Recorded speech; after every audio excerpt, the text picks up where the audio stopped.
habis dah perbahasan kita tentang Khadir melalui 4 usul yang tersebut sebelum ini. Habis, alhamdulillah, hari ini kita akan bincangkan tentang usul yang lain pula.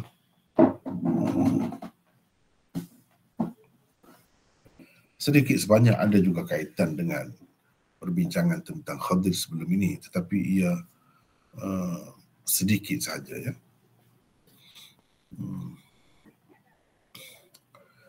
Nota tadi dah dapat ke nota ni?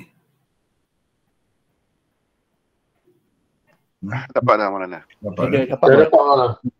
Cuma di situ saya tak sempat baiki tulisan-tulisan ringkas itu. Tak sempat. Tak apalah. Dengan saya ni boleh nampak ke tidak ni yang saya tunjuk ni? Nampak. Nampak. Tak apa. Ini dah saya baiki sedikitlah, insya-Allah. Usul ke-56, riwayat-riwayat sama ada berupa hadis atau asar yang menyebutkan tentang qutb atau jamaknya aqtab, ghaus atau jamaknya aghwas, nujaba, nuqaba, autad, usub, khatamul awliya dan sebagainya, dan lain-lain gelaran para wali yang tersebar dengan meluas di kalangan ahli sufi, tidak ada satu pun sahih. Itu bendanya. Jadi istilah-istilah itu, gelaran-gelaran itu, pangkat-pangkat kewalian yang masyhur di kalangan orang-orang sufi itu sebenarnya kalau dilihat kepada hadis tidak ada asasnya. Itu adalah istilah-istilah yang dibuat kemudian. Adapun perkaitannya dengan hadis, kalau kita nak kata puncanya daripada hadis yang sahih, maka tidak ada. Kalau hadis yang tidak sahih itu adalah boleh dikatakan semuanya maudhu' atau dhaif sangat, kecuali hadis tentang abdal. Hadis tentang abdal, jamak badal, jamak kepada badal, jamaknya abdal. Kerana ada antaranya dikatakan sahih atau hasan oleh sesetengah ahlul hadis. Sesetengah ahlul hadis mengatakan ia sahih ataupun hasan. Mana tidak dhaif lah. Bagaimanapun hadis-hadis atau asar-asar tentang abdal juga kebanyakannya tidak sahih dan tidak juga hasan. Malah dhaif sangat atau maudhu' sahaja. Memang ada perbezaan pendapat ulama di situ berkenaan dengan abdal, istilah abdal ataupun perkataan abdal di dalam hadis-hadis itu. Ada yang kata sahih, ada yang kata hasan. Tetapi banyak daripada yang sahih itu tak banyak, 1 atau 2 sahaja. Yang banyak-banyak lagi menyebutkan abdal itu tidak sahih. Bahkan yang maudhu' pun banyak juga. Daripada perbincangan akan datang, insya-Allah kita akan dapat tahu kedudukannya. Malah yang dikatakan sahih atau hasan, 1-2 yang dikatakan sahih dan hasan itu pun sebenarnya tidak sepakat lagi para ulama hadis tentang kesahihan atau tentang hasannya itu. Tidak sepakat. Bahkan antara mereka ramai juga yang berpendapat itu pun tidak sahih sebenarnya. Itu pun tidak sahih sebenarnya.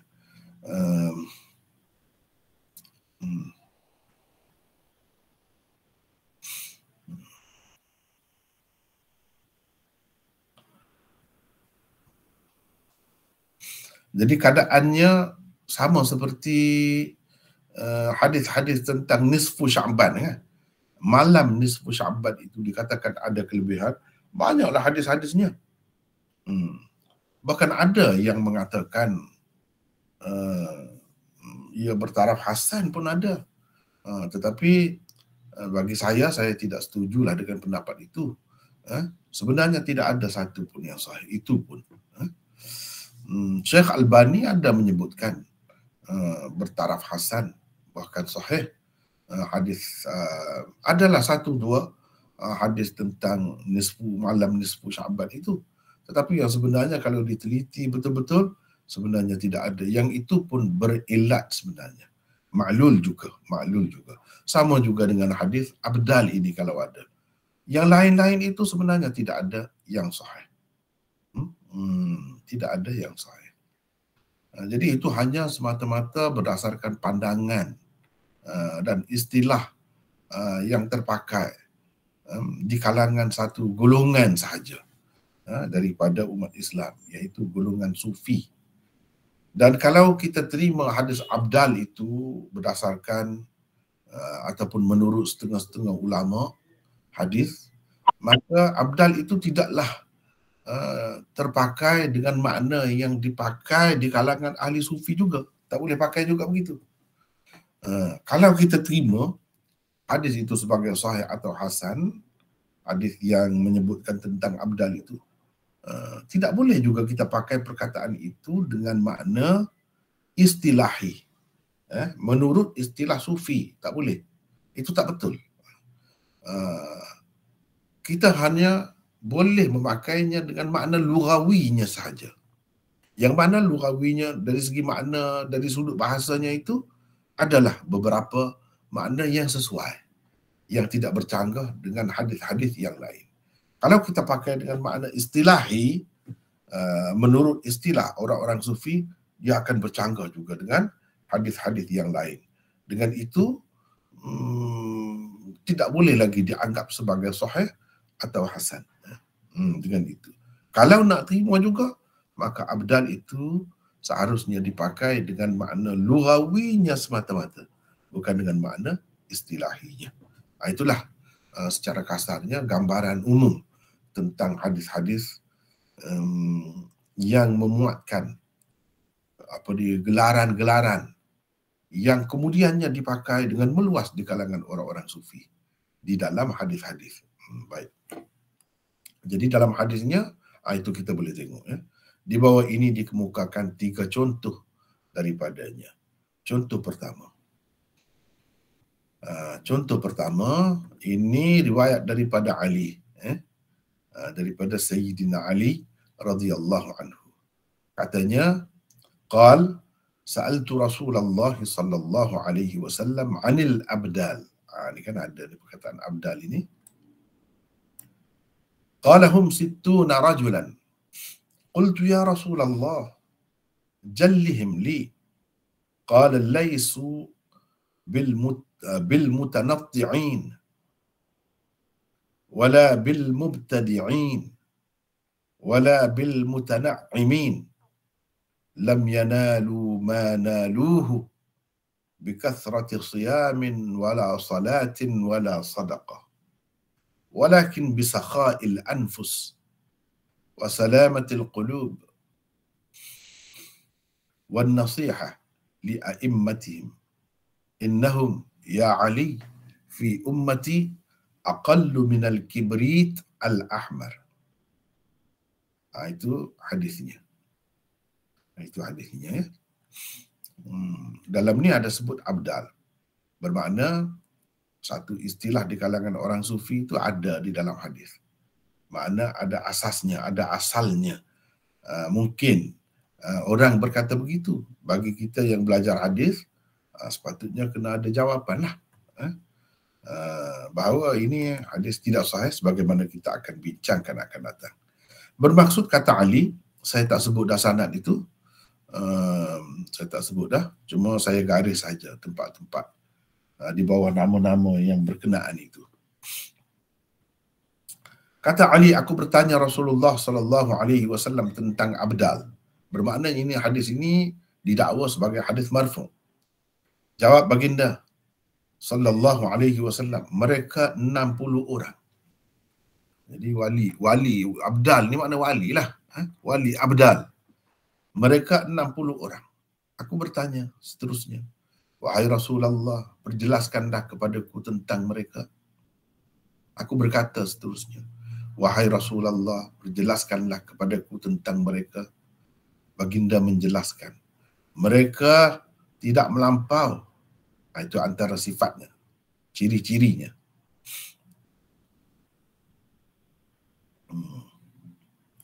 Tidak melakukan perkara baharu dalam agama dan tidak bermewah-mewah.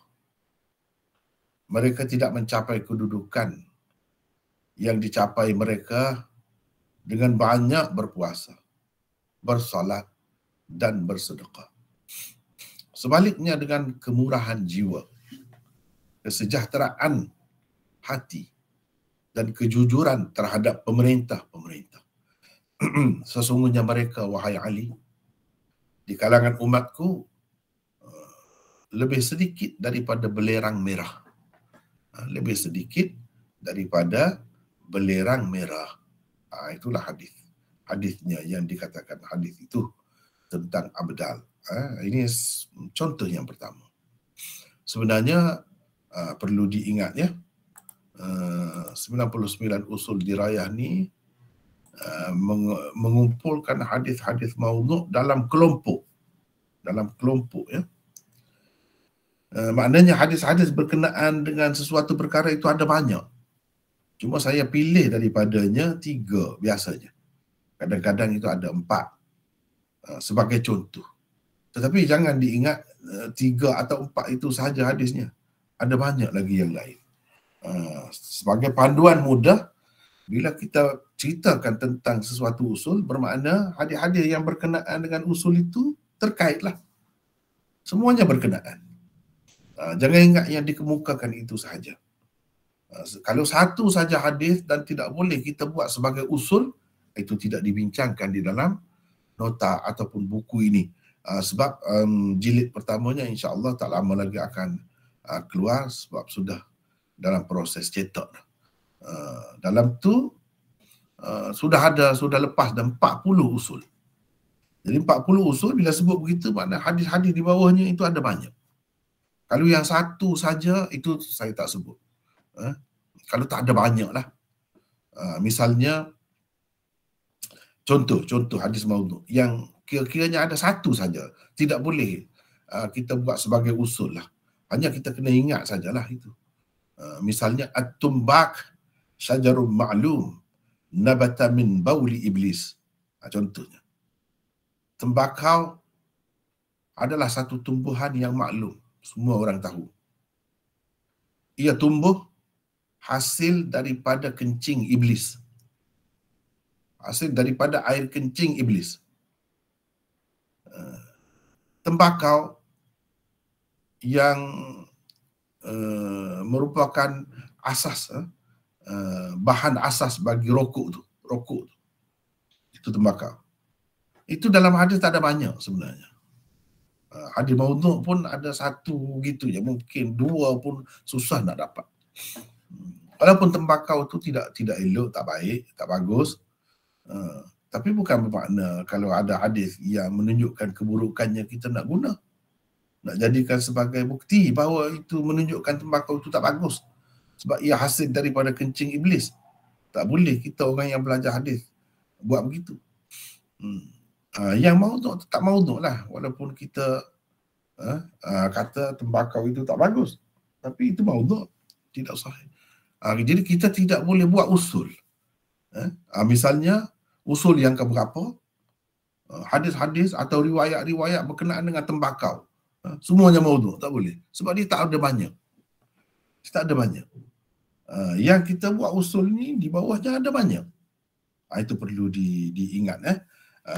Perlu sekali diingat apabila membaca, apabila mengikuti kuliah usul dirayah kita ini. Jadi rujukannya kalau nak tengok riwayat tadi, contoh pertama tadi di mana adanya satu Ibnu Abid Dunya, Kitabul Awliya. Dengan saya sebut di sini dengan muka surat, kalau ada jilid sebut jilid semuanya. Al-Khallal Karamat Al-Awliya, As-Suyuti Al-Hawi Lil-Fatawi. Di dalam buku khususnya dia masuk dalam kitab ni juga, Al-Hawi Lil-Fatawi. Kalau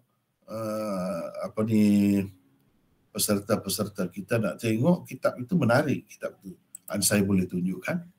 Ini kitab yang menjadi rujukan saya juga dalam menyusun usul ini. Ini antaranya, cuba kita tengok ni. Satu risalah. Risalah oleh Jalaluddin As-Suyuti. Al-Khabarud Dal ala wujudil qutb wal autad wal nujaba wal abdal. Al-Khabarud ini kitabnya. Dalam ni dia kumpulkan tentang hadis-hadis yang menyebutkan tentang abdal. Kebanyakannya itu, yang dia sebut adanya kutub, autad dan nujaba ini tak ada banyak sebenarnya. Tak ada pun, setengah-setengah. Yang adanya tentang abdal ini, itu banyak. Yang lain-lain kalau nujaba itu ada sedikit-sedikit sahaja ada. Tetapi hadis-hadisnya dia sepakati sebagai maudhu'. Dia hanya ni sebagai satu juzuk dalam kitab-kitab hadis. Kitab yang seumpama ini dipanggil juzuk. Iaitu kitab yang mengumpulkan hadis-hadis atau riwayat-riwayat berkenaan dengan sesuatu perkara. Jadi kitab ini mengumpulkan hadis-hadis berkenaan dengan gelaran para wali itu. Abdal, nujaba, autad, aqtab, kutub dan sebagainya itu perbincangannya. Ini satu terbitan di terbitan Maktabah Al-Qahirah. Saya ada 2 PDF-nya, satu lagi ni. Kitab yang sama, tapi cetakan lain. Cetakan lain.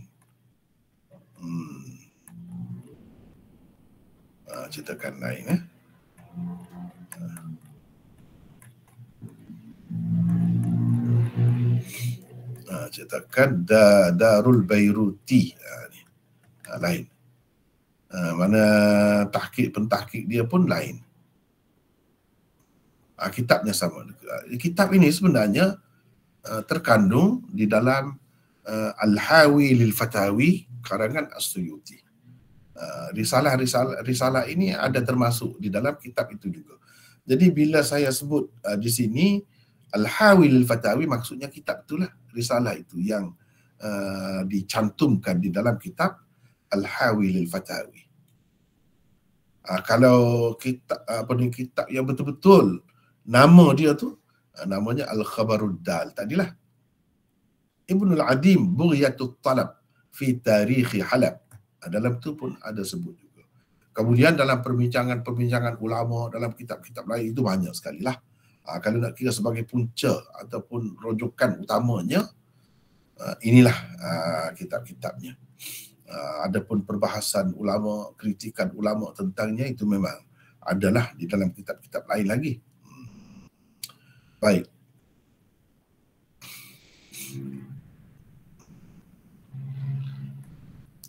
Komentar.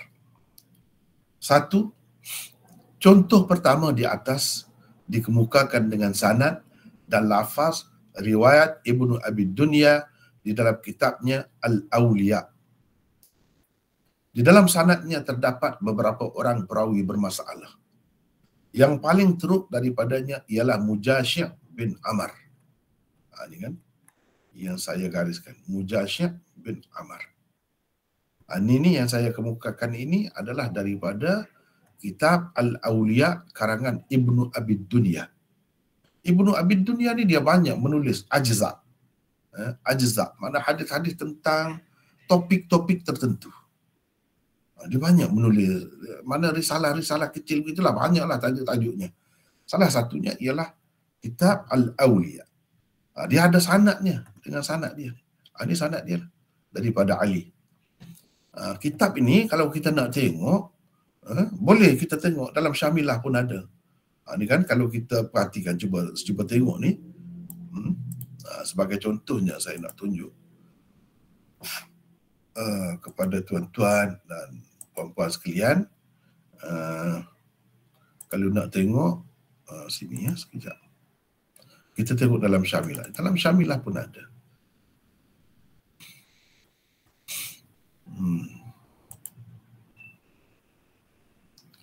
Ni kita cari di sini. Tulis sedikit.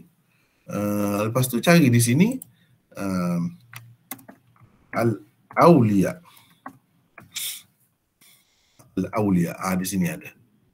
Al-Awliya libni Abid Dunya. Kita ambil satu.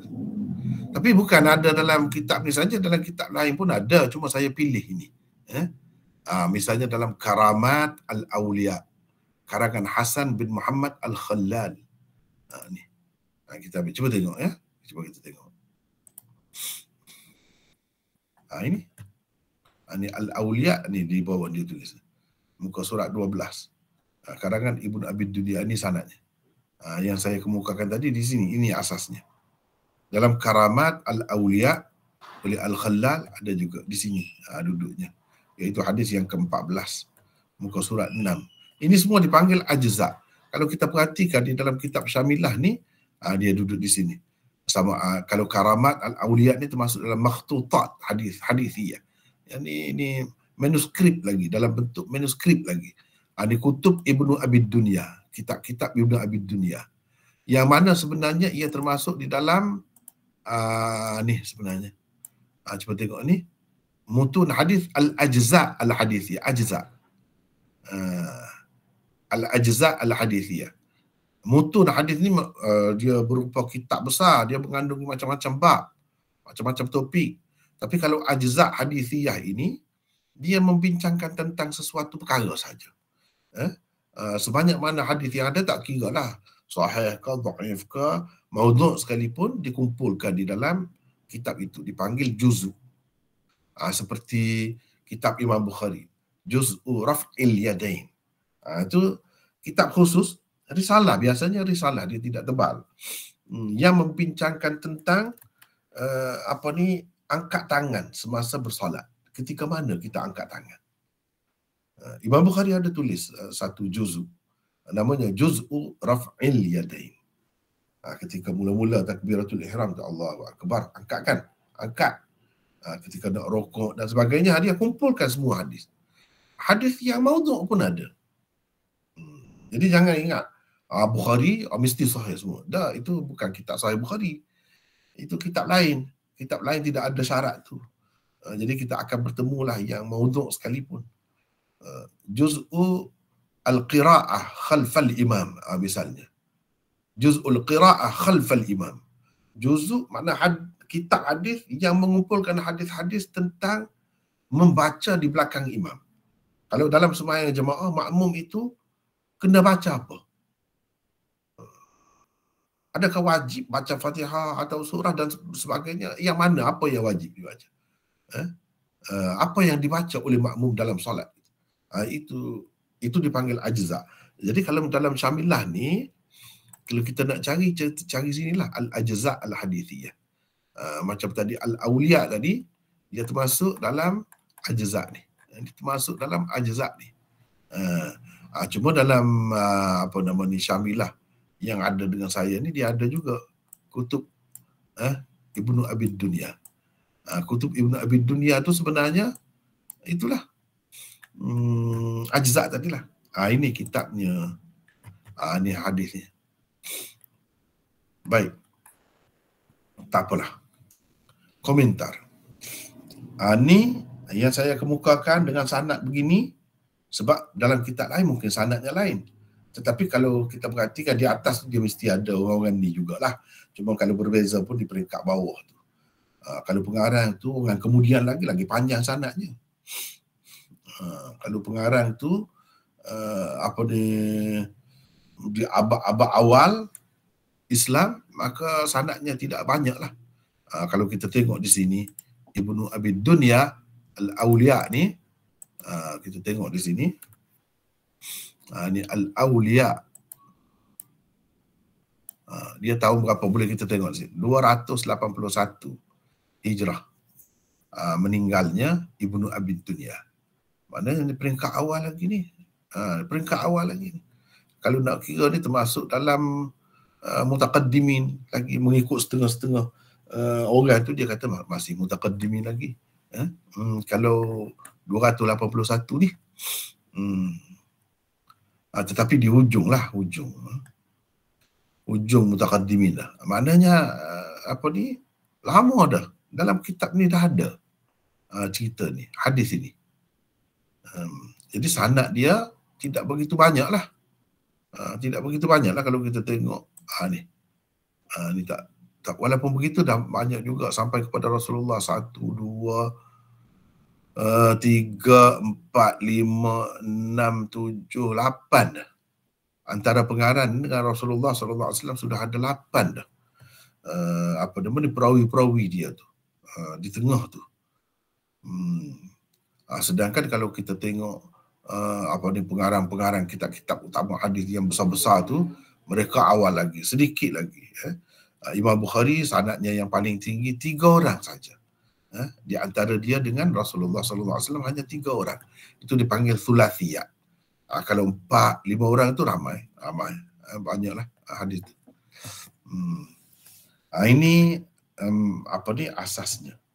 Dalam 2 kitab ni ada. Dan dalam kitab-kitab lain pun ada juga.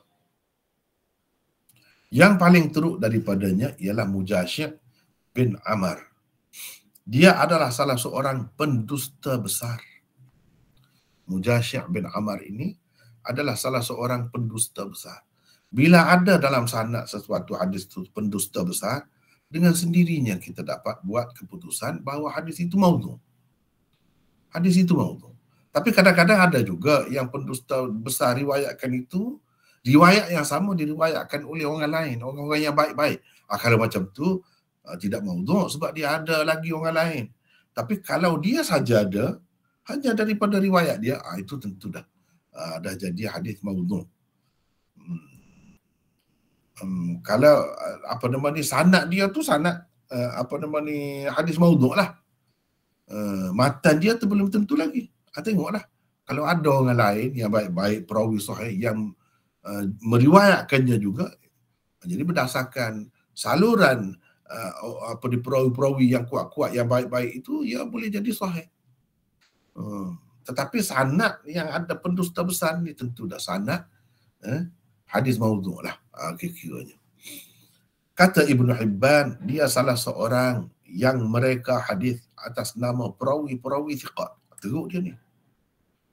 Dia reka hadis, kemudian dia kaitkan dengan perawi-perawi thiqat, perawi-perawi yang dipercayai. Menyebabkan jadi bercelaru. Dia meriwayatkan hadis-hadis maudhu' daripada mereka. Jadi tercemarlah nama perawi-perawi yang baik-baik itu dengan sebab dia. Tetapi oleh kerana ada pengkaji-pengkaji, ulama-ulama rijal hadis, ulama jarh dan ta'dil, mereka tahu perawi-perawi yang baik-baik itu tak ada kena-mengenanya. Saja dikaitkan nama mereka, diguna nama mereka saja oleh perawi-perawi yang bermasalah seperti ini. Dia meriwayatkan hadis-hadis maudhu' daripada mereka. Tidak halal menyebut riwayatnya di dalam kitab-kitab kecuali untuk mengkritiknya. Dan tidak halal meriwayatkan hadis daripadanya melainkan untuk iktibar orang-orang yang ahli. Itu kata dia. Kata Ibnu Hibban tentang Mujashir bin Amr. Jadi kalau begitu teruk sangatlah. Macam kita ni, kita kemukakan riwayat dia untuk nak bahas, untuk nak bincang. Itu tak apalah. Kalau tidak, berdosa. Haram maksudnya bagi Ibnu Hibban sebarkan hadisnya. Sebab apa? Hadis ini adalah hadis maudhu'. Bukan seorang dua tokoh ulama rijal mengatakan Mujashir seorang pendusta besar dan pereka hadis. Antara mereka ialah Yahya bin Ma'in, Al-Azdi, Ibnu Hibban dan Al-Zahabi. Jadi tidak seorang yang kata begini, bahkan ramai. Kalau 3-4 orang tu dah ramai tu. Tokoh-tokoh dia bukan orang biasa. Yahya bin Ma'in ni bukan ulama biasa. Dia ni ulama rijal, tokoh rijal. Jadi kalau dia Ibnu Hibban apa kata, maknanya memang begitulah, kita kena pakailah. Tak pakai juga jadi bahayalah, mengancam diri kita lah. Cari penyakit lah, cari penyakit. Baik. Kalau kita perhatikan, Ini sajalah kita nak tengok, nak guna syamilah ni. Kalau kita tengok Mujasyah, ambil sinilah senang. Kita ambil di sini. Mujasyah bin Amr.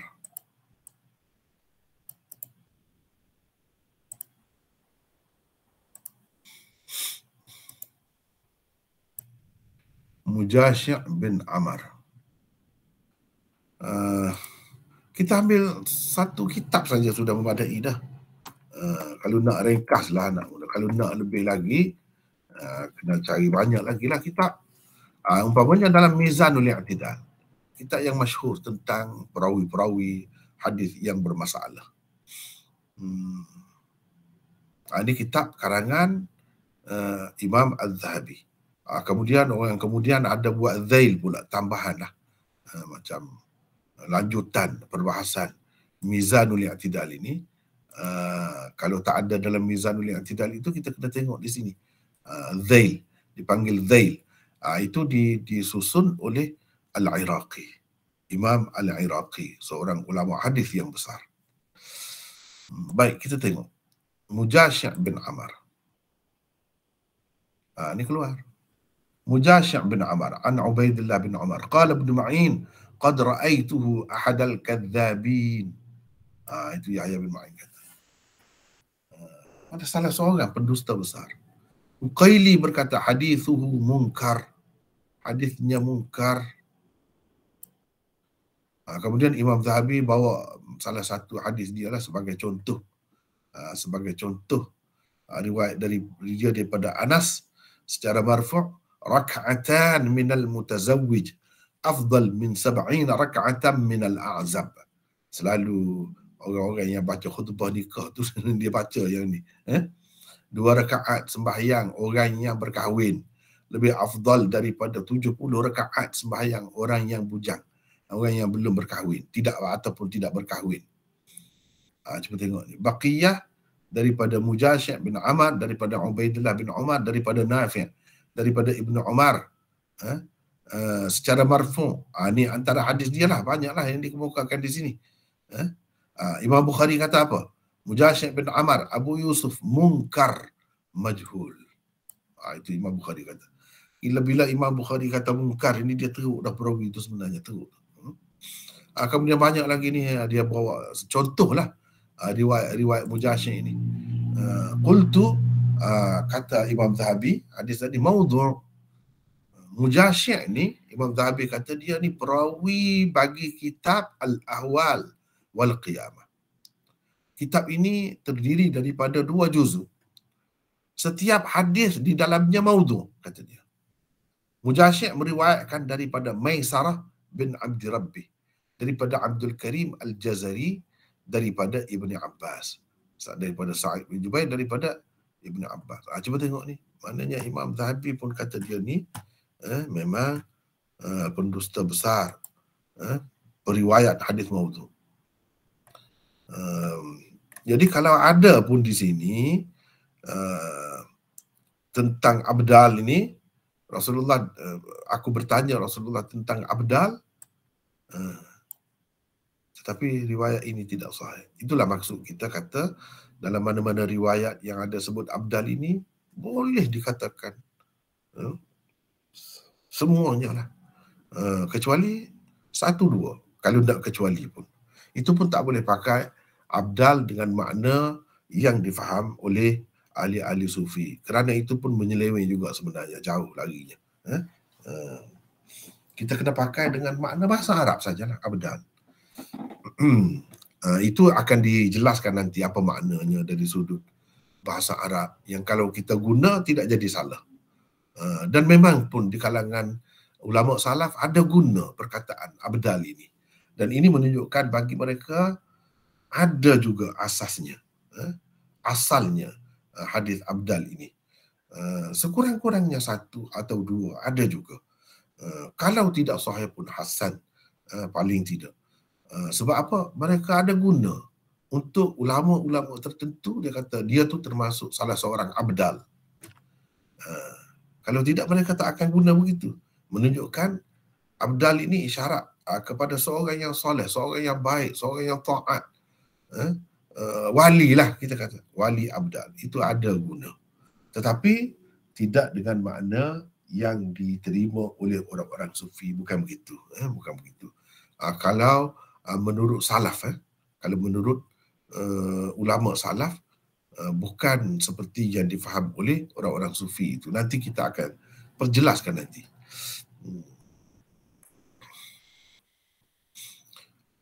Baik.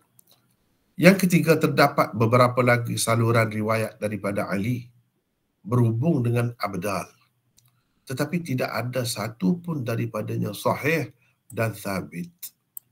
Ini cerita. Ada beberapa lagi, bukan satu saja. Bukan itu satu saja yang ada. Ada beberapa lagi. Kalau kita tengok kitab tadi, Al-Khabarud Dal tadi, dalam tu pun dia ada kemukakan beberapa saluran riwayatnya. Tetapi tidak ada satu pun daripadanya yang sahih. Mungkin kita akan bertemu dengan pensyarah-pensyarah hadis kemudian, kalangan ulama mutaakhirin yang mengatakan sahih. Bahkan sahih sekalipun. Tetapi yang sebenarnya tidak begitu. Yang sebenarnya tidak begitu. Kalau dilihat, dikaji berdasarkan penilaian hadis betul, tidak begitulah. Kalau diterima pun, maka macam saya sebut tadi, jangan dipakai seperti yang dipakai maknanya oleh ahli sufi. Itu jauh lagi melencongnya. Sebagai contoh ya, kita nak tengok ini kitab ni. Ini Al-Khabarud Dal. Di sini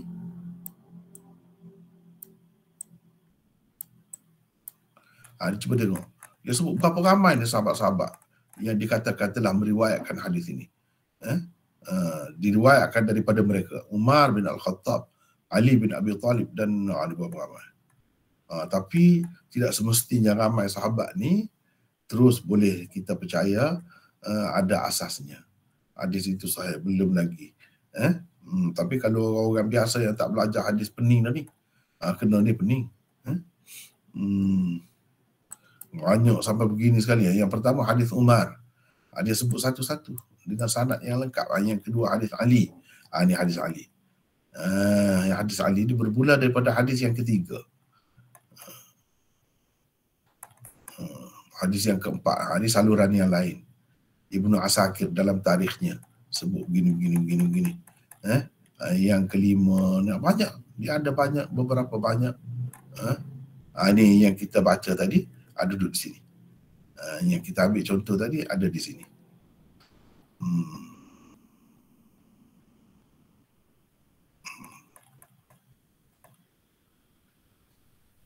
Jadi tidak semestinya hadis yang dikatakan maudhu' atau palsu itu kandungannya ataupun isi kandungannya, pengajaran yang terdapat di dalam hadis itu tidak bagus. Ada yang tidak salah, tidak ada apa yang salah, tapi dihukum maudhu' juga.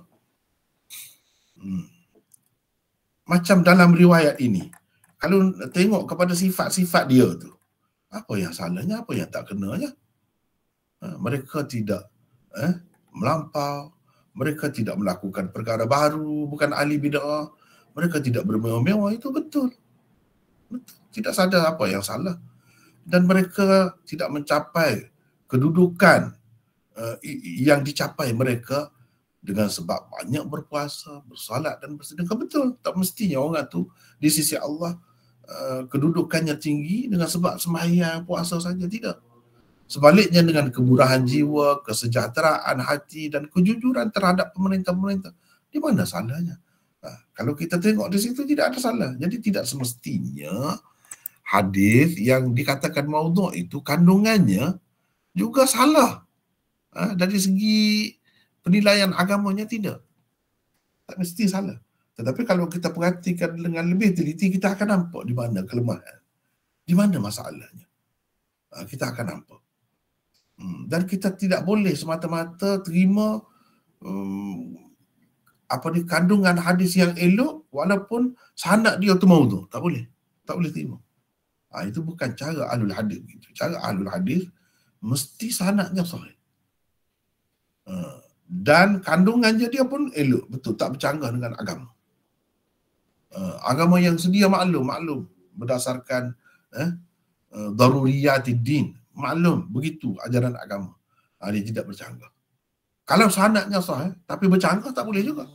Jadi tidak sahih juga.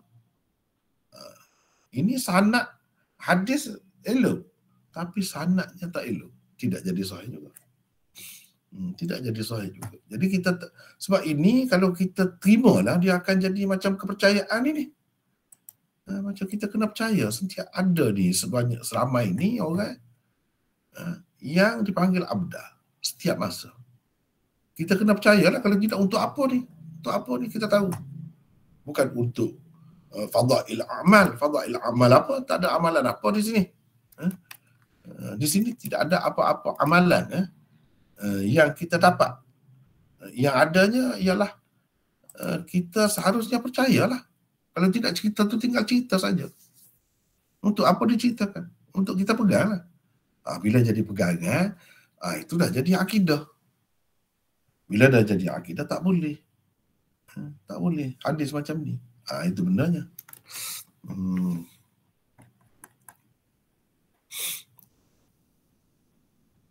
Baik. Salah satu tanda kepalsuan hadis ini ialah ittirab pada matannya. Baik pada bilangan mereka, tempat tinggal mereka dan lain-lain. Di situ terletak. Kalau kita kaji, perhati dengan teliti, kita akan nampak. Bahagian tadi elok. Tak ada apalah kita kata yang menyalahi syariat. Apa yang disebut tadi, jujur terhadap pemerintah. Ya, bagus. An-nasihatu li'a'immatil muslimin. Itu ada dalam hadis yang sahih pun ada. Jujur terhadap pemerintah-pemerintah yang salah, pemerintah-pemerintah Islam. Ada. Tetapi yang menunjukkan kepalsuan hadis ini di mana? Iaitu pada kalau sanad dia kita dah tengok tadi, Musyab Bujashih ada. Di atas dia ada Ibnu Lahiyah. Itu pun perawi yang dhaif.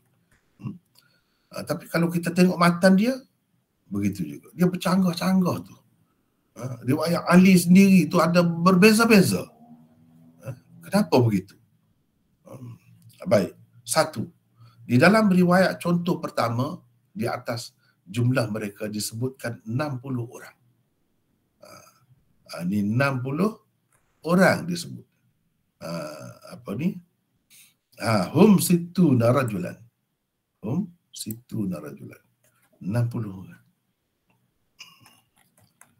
Ini benda yang kita kena perhati ni. Kalau kita nak jadi pengkaji hadis lah, inilah benda yang kena perhati. Sedangkan di dalam riwayat yang dikemukakan sebagai contoh kedua pula, mereka dikatakan seramai 40 orang. Cuba kita tengok contoh kedua.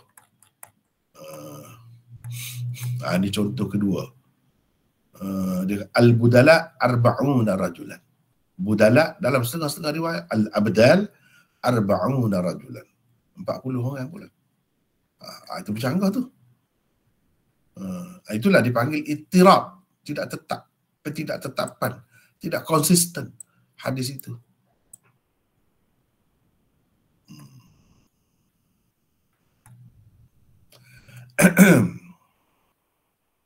Di dalam riwayat Ubadah bin As-Samit pula, di dalam kitab itu Al-Khabaruddal itu pun ada juga. Semua ada dia sebutkan. Riwayat Ubadah bin As-Samit pula disebutkan seramai 30 orang. Ini berdasarkan riwayat Musnad Imam Ahmad. Dalam kitab tadi pun ada dia sebut. Jadi dalam Musnad Imam Ahmad, kita kata ada, tak sahih juga. Ya, banyak di dalam Musnad Ahmad itu. Bahkan yang maudhu' pun ada. Apa peliknya? Sesetengah orang sufi pula menukilkan hadis yang menyatakan mereka hanya 7 orang sahaja. Abdal itu. Ini dalam, misalnya di dalam Mirqat, Syarah Mishkat. Mulla Aliyul Qari ada menukilkan pendapat orang sufi. Dan dia kata itu ada hadis. Hadis dikemukakan juga hadis 7 orang. Cuba tengok tu. 60, 40, 30, 7. Bahkan ada 50 pun ada lagi. Apa ni semua ni? Kenapa tidak tetap? Kenapa tidak tetap? Mungkin kita kata pada masa ni 60, pada masa ni 40, itu takwilan. Takwilan saja. Sedangkan dia nak cerita setiap masa tu begitu. Kalau kata 40 orang lah setiap masa. Selama-lamanya. Begitu. Kalau kita kata pada masa ni dia 30 orang, dia kena ada bukti. Tak cukup sekadar andaian begitu, tak cukup. Ini tempatnya. Dia itu ittirab pada matan. Dalam menyebutkan bilangan mereka itu berbeza-beza. Yang mana satu yang betul? Kalau kita kata yang 40 itulah yang betul sebab itu lebih banyak, tak boleh jadi. Tak boleh. Sebab semuanya dhaif. Baru boleh kita terjihkan yang 40 itu kalau yang itu sahih. Kalau ia tidak sahih, yang 40 itu pun tidak sahih, bagaimana kita nak terjihkan? Tak ada jalan.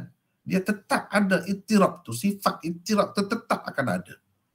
Apabila kedudukan hadis-hadis itu lebih kurang sama saja. Baru hilang ittirab, maknanya kita boleh pakai yang ini yang betul, yang lain tu salah, tak betul, atau kita terjemahkan yang ini. Sebabnya boleh kita kata begitu kalau ia sahih. Masalahnya semua tidak sahih. Tidak sahih. Itu masalahnya. Jadi dengan sebab itu berlaku ittirab. Bila ittirab ini salah satu dalam usul hadis disebutkan hadis muttarib, itu hadis yang tidak sahih. Bahkan itu tanda dhaifnya hadis itu, tidak sahihnya hadis itu. Yang kedua, di dalam kebanyakan riwayat abdal disebut seramai 40 orang sahaja. Semua mereka laki-laki.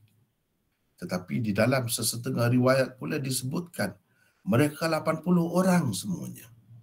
40 orang laki-laki dan 40 orang perempuan. Jadi macam mana ni? Jelas sebut laki-laki 40 dan 40 orang saja. Ni sebut 40 orang tu laki-laki, 40 orang lain pula perempuan pula. Di situ sudah bercanggah pula. Itulah yang dikatakan ittirab tu. Kenyataan ini terdapat di dalam riwayat Anas yang dikemukakan oleh Ad-Dailami di dalam musnadnya. Yang kata ada dua tu.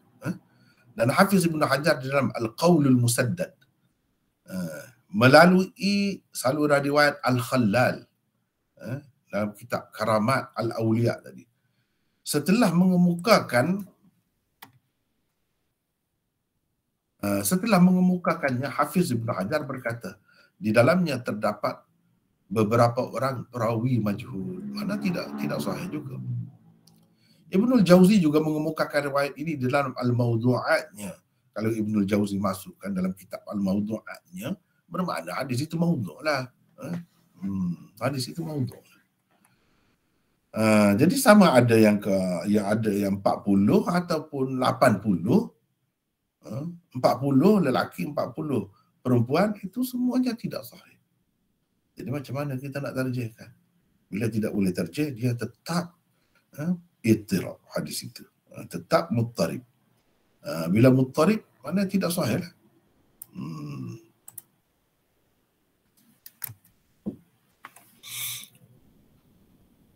Yang ketiga, di dalam banyak riwayat, Syam disebutkan sebagai tempat tinggal abdal. Seramai 40 orang itu. Banyak riwayat sebutkan begitu. Tetapi di dalam sesetengah riwayat pula tersebut 22 orang sahaja daripada mereka tinggal di Syam. Sementara 18 lagi tinggal di Iraq. Sebagai contohnya, lihat saja riwayat yang dikemukakan sebagai contoh kedua nanti. Di sini disebut lain. Cuba kita tengok riwayat kedua. Tak payah pergi ke lain. Riwayat dua ni. Ni. Al-Budala arba'una rajulan. Mana wali abdal itu 40 orang. 22 di Syam. 18 di Iraq. Cuba tengok ni. Kenapa begitu? Sedangkan dalam riwayat lain tak ada sebut begini. Bagi-bagi begini tak ada. Semuanya 40 tu di Syam. Kalau kita kata, dia duduk di Syam, dia pergi juga ke sana sini. Kalau begitu kenapa sebut gini? Tak payah sebut begini lah. Dan kalau tidak tetap, mungkin boleh di mana-mana.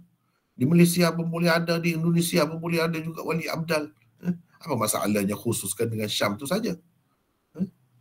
Sebelum adanya Syam ni, Syam tu bukan kawasan yang mula-mula sekali di Islam itu tersebar.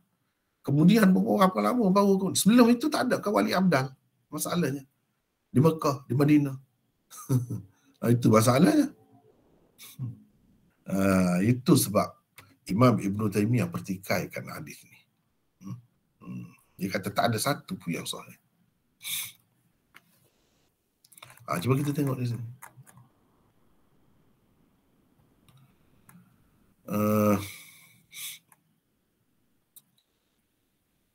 Sebagai contoh aja baik.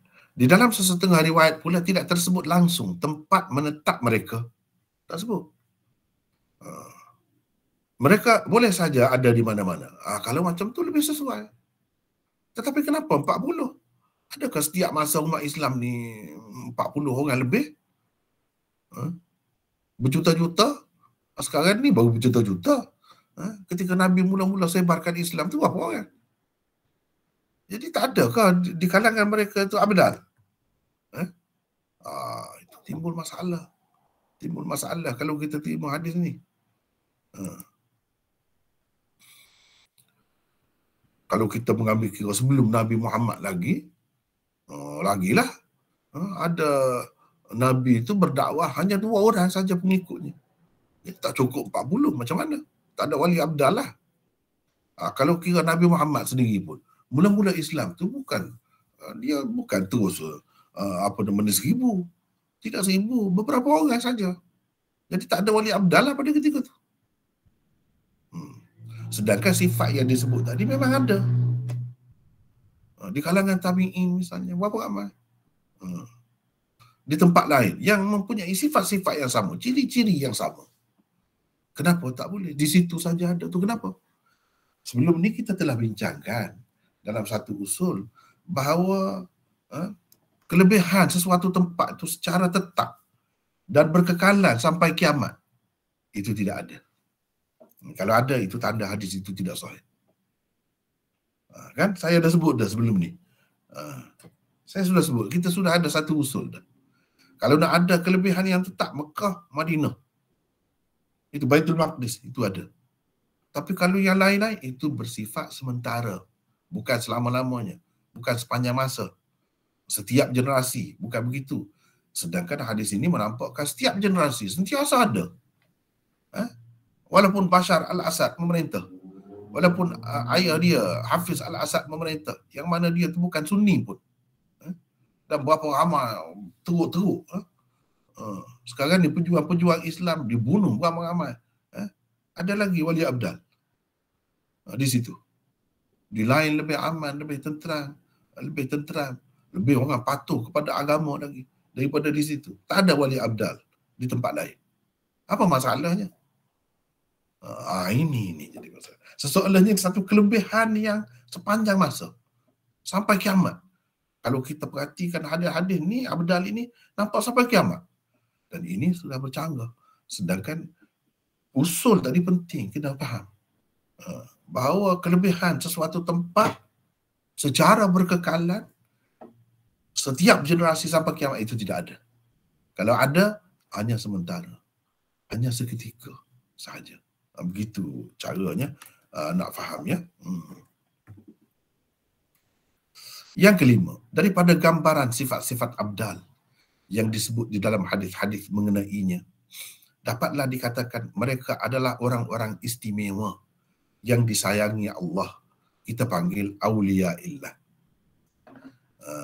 Cuma tentu sekali timbul kemusykilan bahawa apakah orang-orang istimewa yang disayangi Allah dengan sifat-sifat yang tersebut itu hanya ada di Syam sahaja?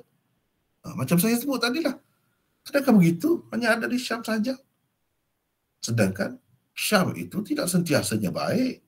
Tidak sentiasanya tenang.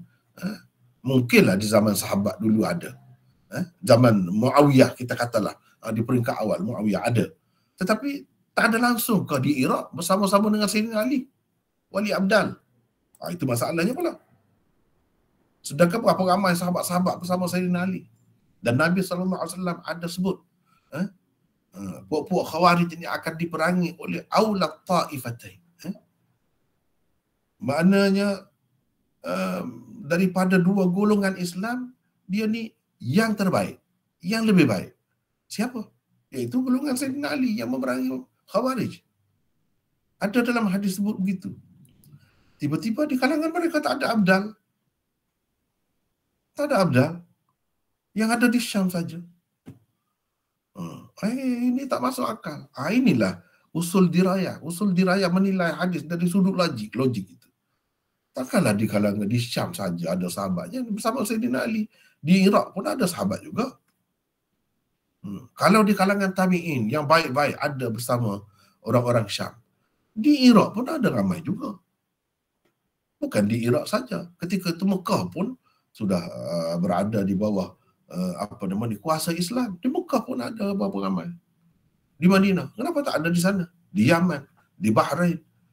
Lebih awal lagi Islamnya daripada Syam itu. Tak ada abdal. Ini menjadi kemuskilan. Sedangkan sifat-sifat itu ada juga pada orang-orang di lain. Orang-orang di Malaysia pun ada, orang-orang di Indonesia pun ada, orang-orang di Thailand pun ada. Dia boleh ada di mana-mana. Apakah seramai itu sahaja mereka di setiap zaman atau generasi? Apakah para sahabat Rasulullah SAW tidak termasuk sebagai wali abdal? Padahal pada mereka lah ada sifat-sifat tersebut itu dalam keadaan yang paling sempurna. Kalau diandaikan generasi sahabat juga dimaksudkan, maka adakah seramai itu sahaja para sahabat yang istimewa di sisi Allah sehingga diberikan gelaran khusus untuk mereka abdal? Sahabat ni ramai. Seramai itu saja. Jadi orang baik, yang terpilih, yang istimewa, yang dapat Nabi lahirkan, dapat Nabi didik, hanya seramai itu saja. Tak patut tu. Itu satu penghinaan terhadap sahabat-sahabat yang sekian ramai. Bukan 1,000, 2. Beratus ribu. Jadi, semua tu tidak ada abdal. Seorang pun tak ada. Sebab apa? Tidak duduk di Syam. Semata-mata kerana tidak di Syam. Seolah-olahnya di Syam tu orang baik-baik saja. Kenapa begitu?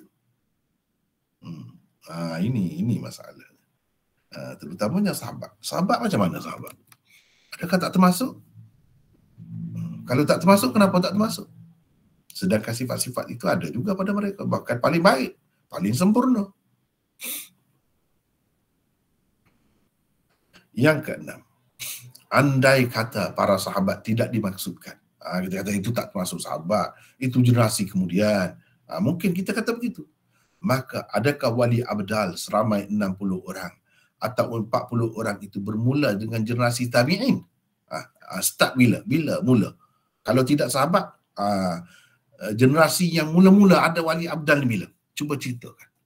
Cuba jelaskan itu. Tak dapat jelaskan.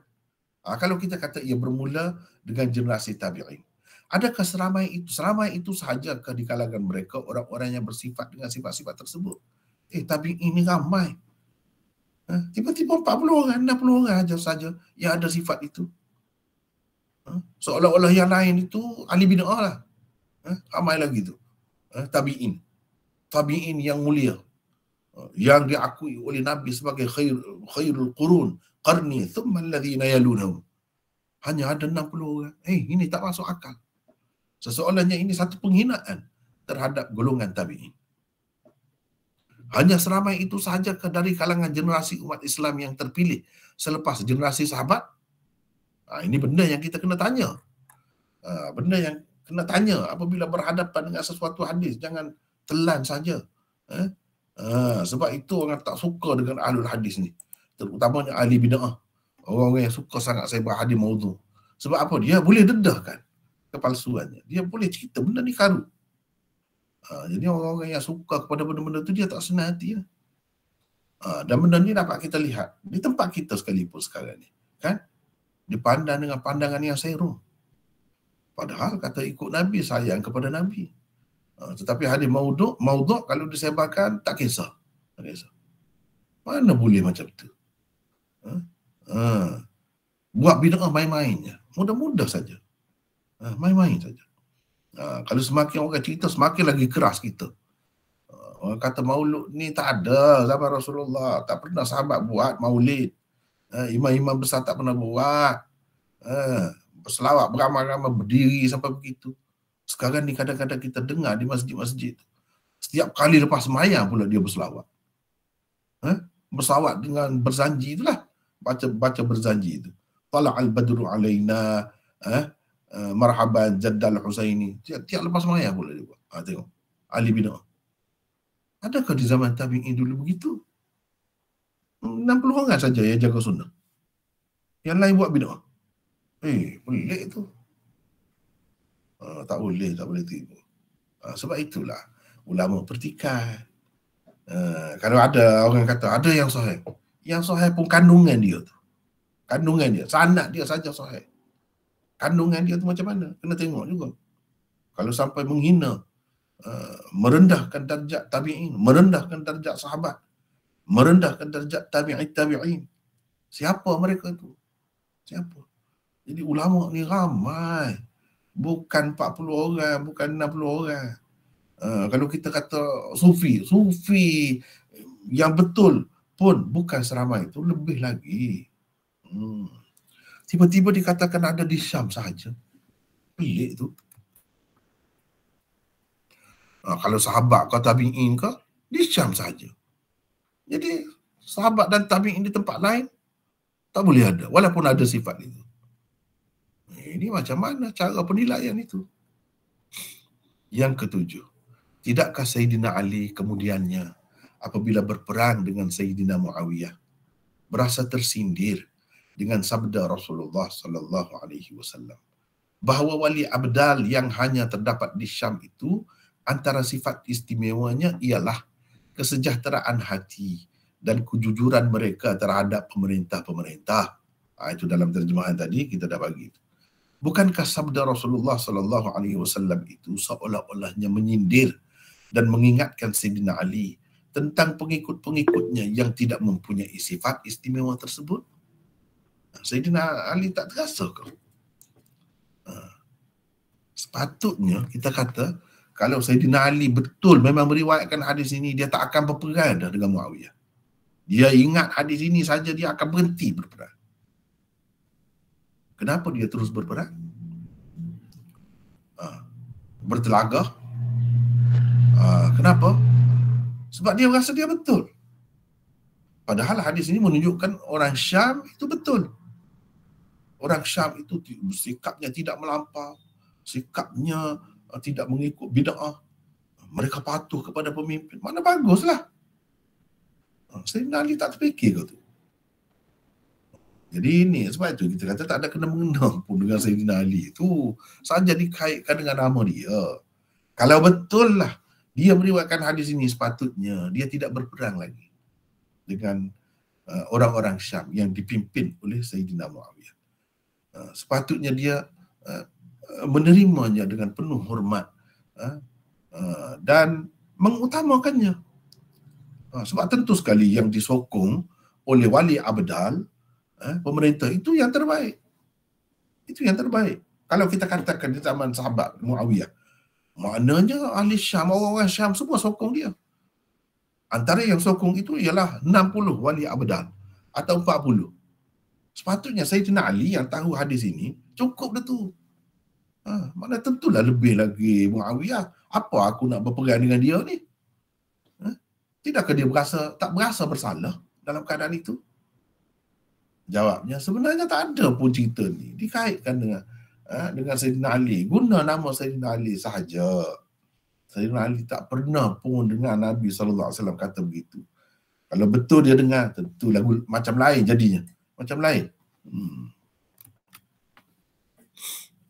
Dan dia mesti berasa tersindir. Sebab apa? Memang dalam sejarah diketahui, di dalam kitab-kitab Syiah sendiri, Nahjul Balaghah misalnya, disebutkan perbezaan di antara pengikut Sayyidina Muawiyah di Syam dengan pengikut Ali di Iraq.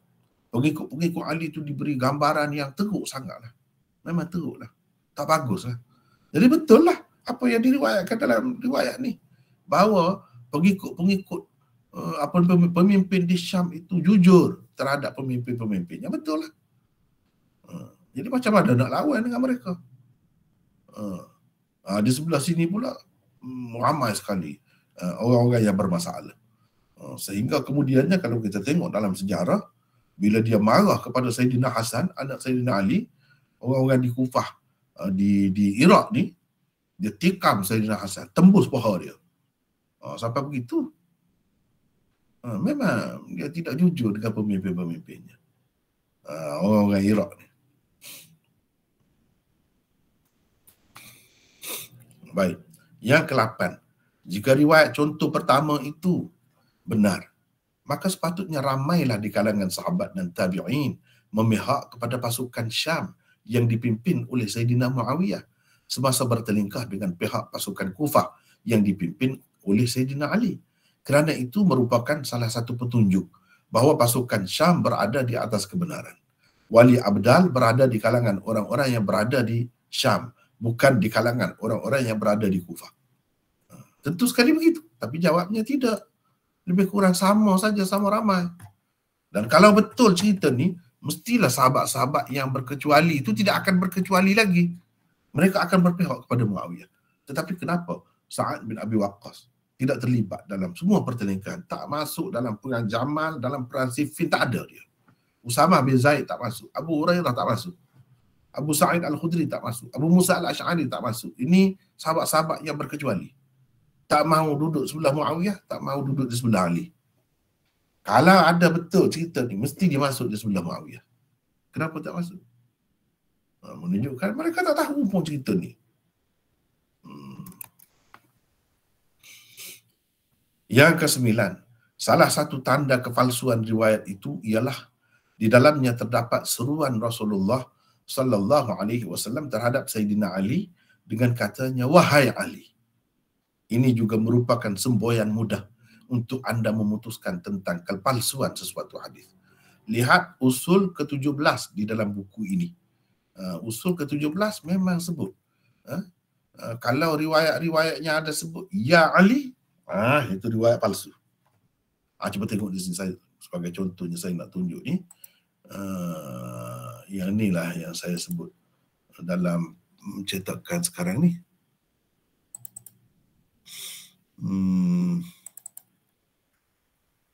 Sebagai contohnya.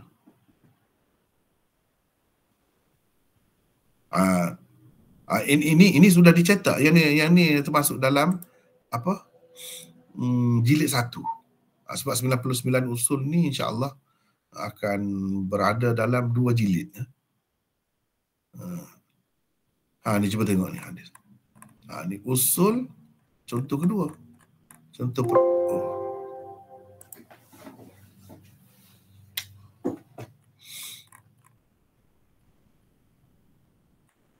sekejap.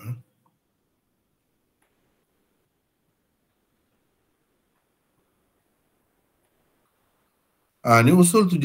Hadis-hadis yang bermula dengan seruan ya Ali, maudhu' atau dhaif semuanya kecuali hadis berikut. Ini saja yang sahih. Kalau ya Ali ada sebut ya Ali di dalamnya, jadi hadis yang kita baca tadi ada ya Ali sebut gitu. Ada sebut.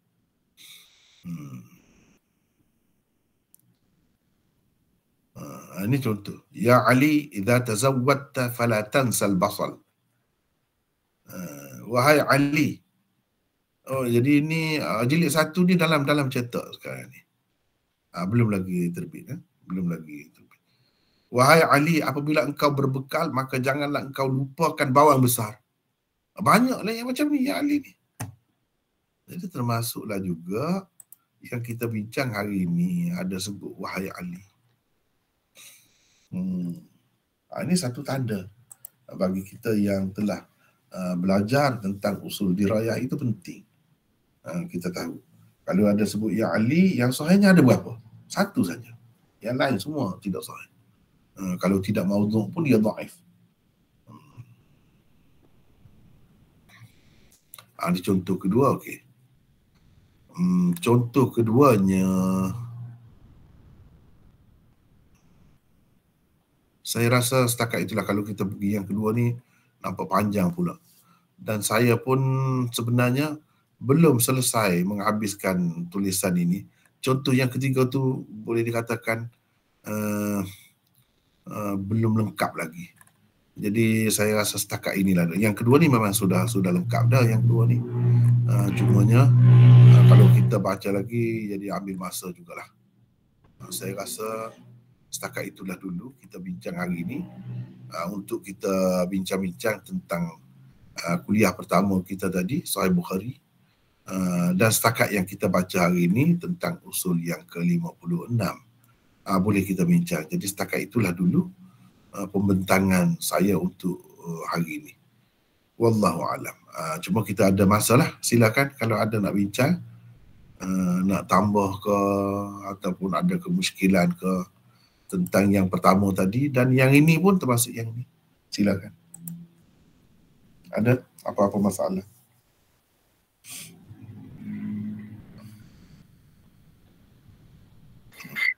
Maulana, Ya. saya ada satu soalan tentang perawi hadis.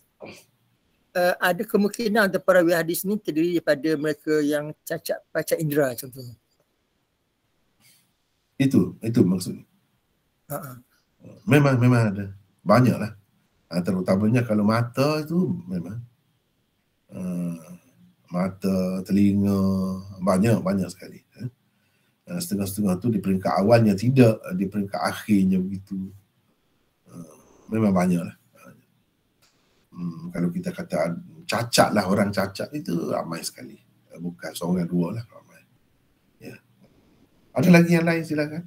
Ini kita gabungkan soalan untuk yang tadi dan yang baru sekejap. Silakan. Assalamualaikum warahmatullahi wabarakatuh, Maulana. Waalaikumsalam warahmatullahi. Silakan. Saya ada satu persoalan. Adakah ini anak tidak pasti, tapi anak mau kepastian lah. Adakah ulama berikhtiyat ni menggunakan kaedah hadis yang selain daripada hadis sahih, seperti hadis dhaif? Adakah itu menjadi satu kaedah bagi ulama ulama fikih macam tu? Macam mana? Soalan. Di peringkat awal tu, yang awal tu saya tak berapa jelas. Bagi anak mau tanya pasal adakah ulama menggunakan kaedah ijtihad kalau jika tidak menjumpa hadis yang sahih itu mereka menggunakan hadis selain daripada hadis sahih. Ya, boleh berlaku gitu. Sekiranya hadis dhaif itu tidak bercanggah dengan syariat yang diterima, yang sedia ada. Tidak bercanggah dengan hadis sahih misalnya. Boleh. Itulah sebabnya Imam Ahmad berkata al-hadis dhaif aqwa min ar-ra'yi. Hadis dhaif itu lebih kuat daripada ra'yi, pendapat. Dalam keadaan itulah, kalau ia tidak bercanggah dengan usul syariat, kalau ia tidak bercanggah dengan Al-Quran dan hadis, dan kalau ia tidak berkait dengan akidah, atau kalau ia berkait dengan akidah tapi ada sokongannya berupa ayat Al-Quran ataupun hadis, itu memang diterima. Hadis dhaif pun boleh terima, tetapi dengan syarat-syarat itulah. Dengan syarat-syarat itulah boleh diterima, ya. Silakan yang lain lagi. Ada lagi? Assalamualaikum Maulana. Waalaikumsalam warahmatullahi. Ya, silakan Ardi. Saya Maulana. Ya. Saya nak tanya tentang status hadis daripada Imam Tirmizi dalam Al-Syama'il. Anas bin Malik radhiyallahu berkata, Madinah bercahaya terang ketika Rasulullah datang dan kota itu malap kerana kepergian baginda. Jadi Imam Al-Munawi rahimahullah katanya yang paling sahih ialah tiap-tiap juzuk daripada juzuk kota Madinah itu menjadi cerah dengan cahaya secara hakikatnya, bukan kesan. Bagaimana tidak, walhal baginda itu zat dirinya pada keseluruhannya adalah cahaya. Jadi yang ni rujukan Munawi ni dalam syarah Al-Syama'i Tirmizi. Di tepi syarahan Mula Ali Qori. Ya. Saya nak tanya, adakah manhaj Imam Al-Munawi ni kecenderungan dia ke arah Sufism? Sekiranya betul, maka apa yang dikatakan oleh Anas bin Malik itu bermaksud cahaya maknawi ataupun hidayah, bukan cahaya hissi, betul tak? Mohon pencerahan Maulana lah. Ya. Jadi Munawi ni memang dia ada kecenderungan itu. Saya belum kemukakan, insya-Allah dalam perbincangan ini usul ke-56 ni juga insya-Allah saya akan kemukakan contohnya. Munawi ini memang kecenderungan dia agak kuat kepada Sufism itu. Sebab itu dia pakai cahaya hakiki, makna cerah, macam cerah matahari lah kalau macam tu. Bersinar lah. Atau apa bezanya sinar matahari dengan sinar Nabi? Tengah hari ke malam? Kalau malam jadi lampu lah, makna cerah. Begitu kan? Tentu sekali tidak. Semuanya pasang pelita. Pada ketika itu pasang jamu. Kalau malam. Kalau siang pun cerah kerana matahari lah. Bukannya kerana cerah Nabi. Nak tahu macam mana cerah Nabi dengan cerah matahari. Ni kita nampak benda ni, kebun kita ni sebab cahaya matahari ke cahaya Nabi? Apa bezanya antara dua cahaya tu? Kan timbul banyak masalah tu. Kecuali kalau kita kata cahaya maknawi. Itulah yang difahami oleh kebanyakan ulama. Kalau cahaya maknawi, tidak boleh lah. Islam itu cahaya juga. Dalam Quran pun sebut. Apa nama cahaya? Yukhrijuhum minadh dhulumat ila nur. Mengeluarkan mereka daripada kegelapan kepada cahaya. Apakah kegelapan itu? Kegelapan malam kepada siang? Tentu sekali tidak begitu. Kegelapan itu maksudnya daripada kesyirikan, kekufuran, penyelewengan kepada nur. Nur itu mana keadilan, itu cahaya kepada Islam lah. Itu semua maknawi. Kalau kita kata hakiki, maka timbul banyak masalah. Bagaimana sahabat tahu ini cahaya Nabi bukan cahaya matahari? Akan timbul kalau tengah hari. Kemudian kalau tengah malam, sahabat-sahabat tak pasang pelita lah. Atau macam mana? Kalau seperti bulan tu kan, cahaya lah. Cahaya macam mana? Seperti bulan kan, seperti matahari. Atau macam mana? Akan timbul banyak masalah. Dengan sebab itu, kita kena berhati-hatilah. Walaupun pensyarah-pensyarah ni, ini semua mutaakhirin, bukan mutaqaddimin. Bukan mutaqaddimin. Kita kena utamakan salaf. Baru selamat. Yang mutaakhirin macam-macam. Dia terpengaruh dengan fahaman itu, fahaman ini. Sebab itu ramai juga alul hadis yang duduk pertahankan Khadir itu masih ada lagi, masih hidup panjang umurnya. Itulah sebabnya, sebab terpengaruh dah dengan benda luar. Terpengaruh benda luar. Kalau dalam bahasa Arab, yang boleh menjadi hujah ialah al-Arabul Arba, bahasa Arab tua, orang-orang Arab dulu sebelum orang Arab bergaul dengan bangsa Ajam. Itu yang menjadi hujah dalam bahasa Arab. Adapun yang telah bergaul dengan masyarakat yang bukan Arab, bahasa Arab asal dia dah punah, dah rusak dah. Sebab itu syair-syair mereka, kata-kata mereka tidak menjadi hujah dalam bahasa Arab. Contohnya, kalau Imru'ul Qais itu tidak Islam pun, sebelum Nabi lagi. Syair dia As-Sam'ul Mu'allaqat diterima dan jadi hujah dalam bahasa Arab. Boleh dia dijadikan sebagai bukti dan syahid, dipanggil syahid. Tetapi Mutanabbi hebat juga. Kurangnya apa kurangnya Mutanabbi? Buat syair ada dewannya sendiri. Tapi kata-kata Mutanabbi, bahasa yang digunakan oleh Mutanabbi tidak menjadi hujah. Sebab apa? Satunya dia sendiri, itu bukan Arab pun. Kalau Arab pun, Arab yang bercampur dengan bangsa lain. Jadi Arab dia tu, ketulinan dia tu sudah terjejas. Begitu juga dengan dalam bab agama ini, kalau nak cari akidah atau fahaman yang betul, yang bersih, kena kembali kepada salaf. Dalam memahami Quran dan hadis. Orang kemudian pun boleh juga. Boleh, bukan kata tak boleh. Tapi kena tapis sedikit. Setengah-setengah tempat tu kena nilai lah, kena tengok dulu. Misalnya macam sahabat kita Hardi tadi sebut, Munawi. Baguslah dia sebut. Begitu. Kalau sebab kita boleh tahu terus. Jadi Munawi ini memang kecenderungannya sangat kuat kepada sufi. Sangat kuat. Bahkan dalam kitab dia tu ada banyak. Dia pakai istilah-istilah sufi itu. Sehingga menyebabkan jadi berubahlah makna asal hadis itu. Itu antara yang kekurangan dia lah. Jasa dia, kelebihan dia pun banyak. Kita kena hormat juga. Tetapi begitulah keadaan ulama mutaakhirin. Itulah secara ringkasnya Hardi. Wallahu a'lam. Terima kasih Maulana. Sama-sama. Ya. Ada lagi yang lain, silakan. Assalamualaikum Maulana. Waalaikumsalam. Saya ada satu soalan. Ya. Berkenaan dengan ini kita sedia maklum lah, berkenaan dengan hukum talqin ni ada khilaf lah di kalangan ulama berkenaan keharusan untuk lakukan ataupun tidak.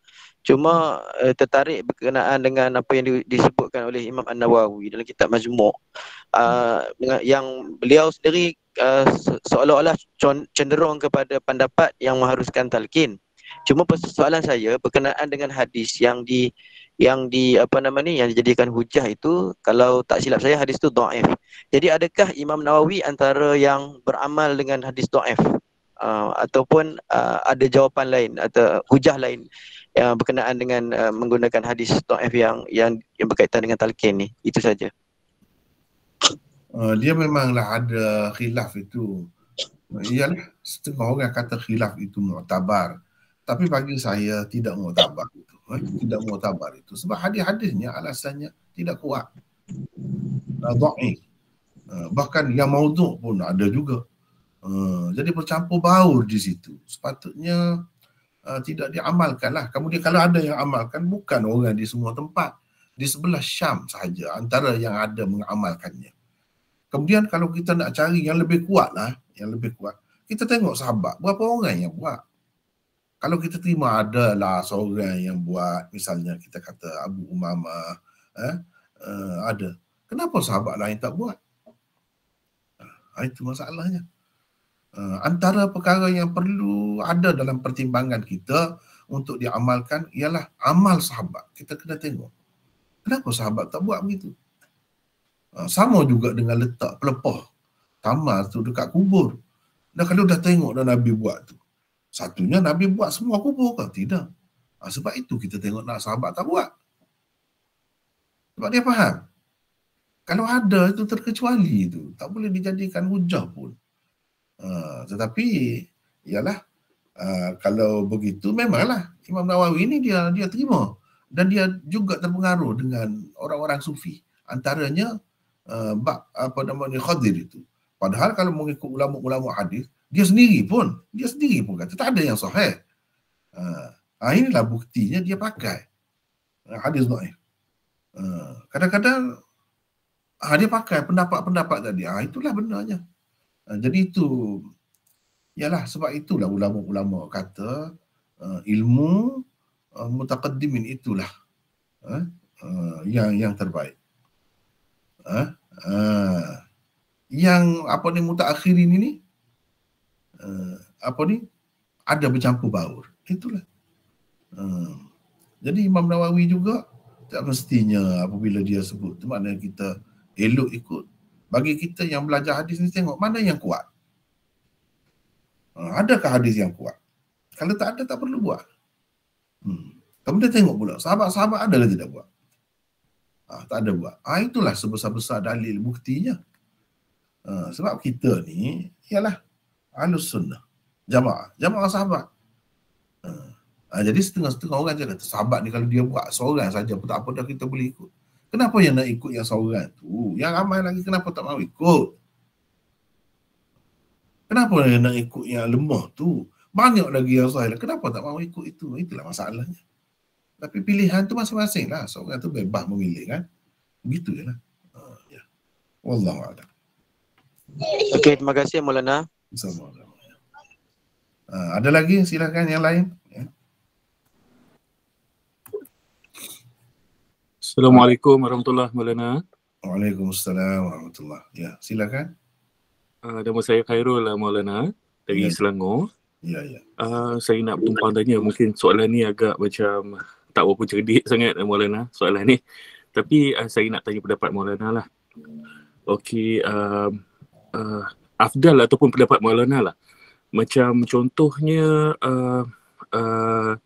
kuliah fizikal Maulana. Contoh dia malam tu ada kuliah fizikal di sekitar tempat saya ni.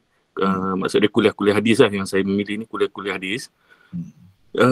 Jadi kadang-kadang saya memilih guru secara online pada ketika tu, sebab saya milih, contoh ni saya milih Maulana pada malam tu untuk mendengar kuliah ataupun bersama Maulana, dan saya ketepikan kuliah yang fizikal di tempat saya ni.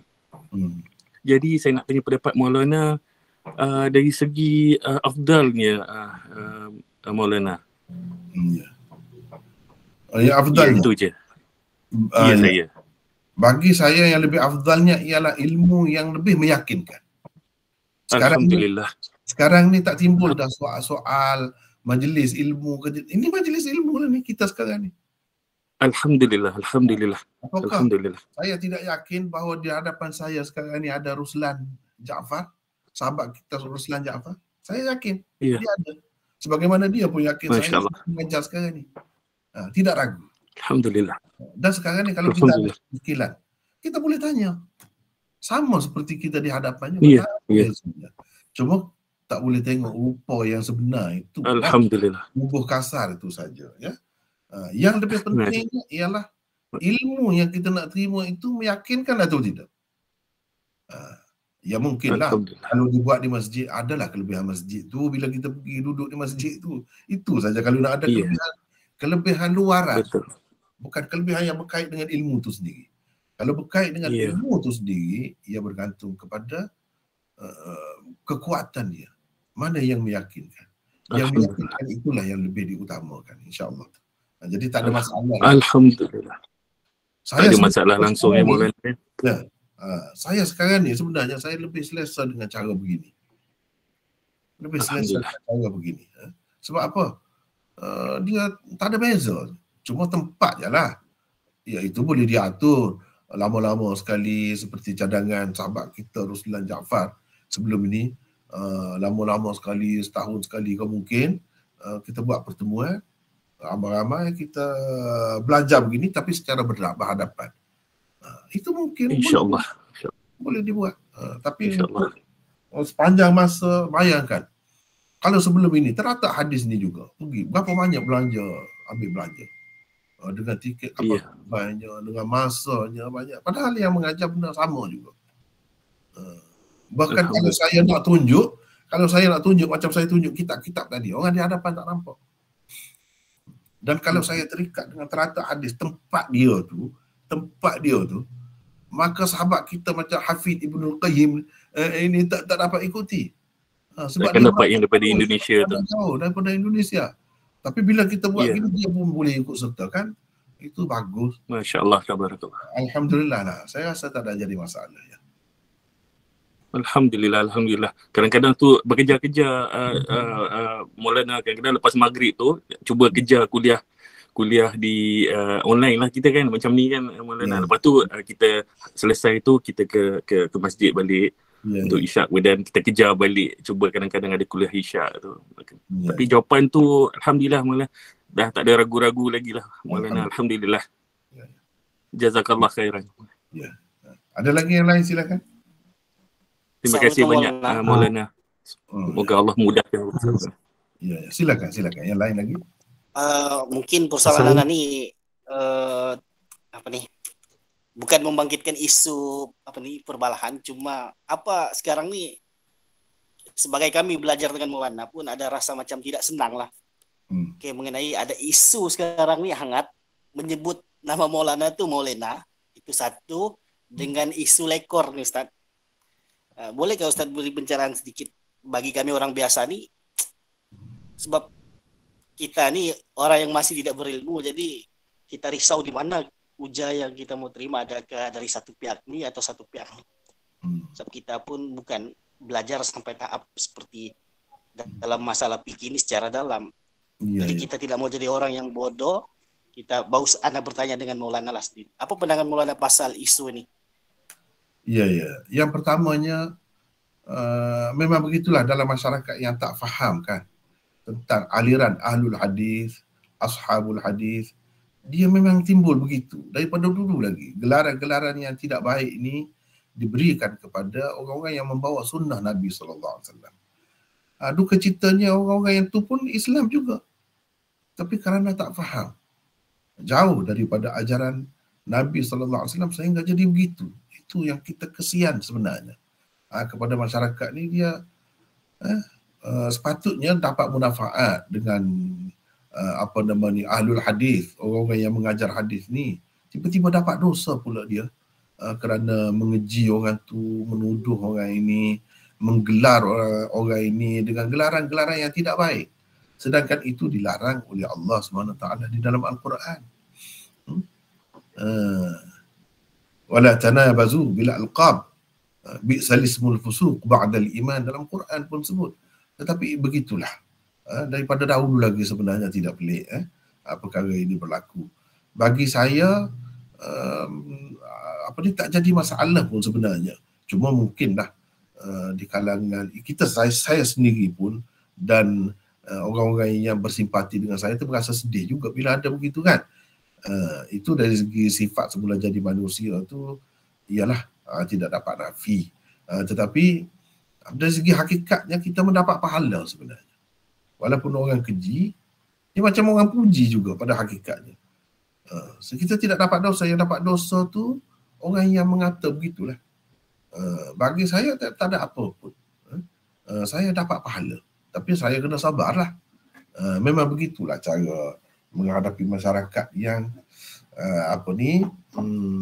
tidak berpengetahuan. Memang begitu. Daripada dulu lagi tidak pelik. Sepatutnya kita kena sedar itu. Ya, itu yang pertama. Yang kedua, isu keropok lekor yang sibuk-sibuk sekarang ni.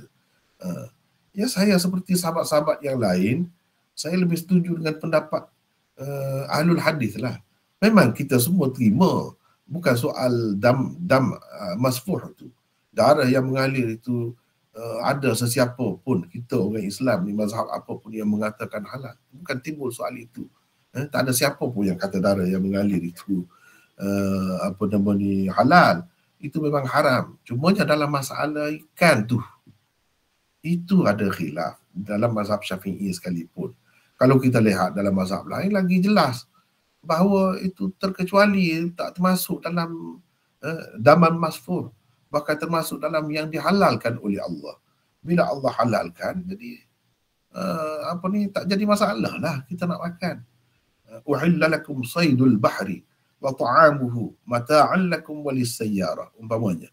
Saydul bahri itu termasuk ikan. Lepas tu disebutkan uhillat lana maitatan wa daman. Dihalalkan kepada kita dua jenis bangkai dan dua jenis darah, iaitu as-samak wal jarad, ikan dan belalang. Itu bangkai yang dihalalkan. Dan darah yang dihalalkan ialah al-kabid wal tihan, iaitu hati dan limpa. Cuba tengok, bila sudah dihalalkan, halal lah.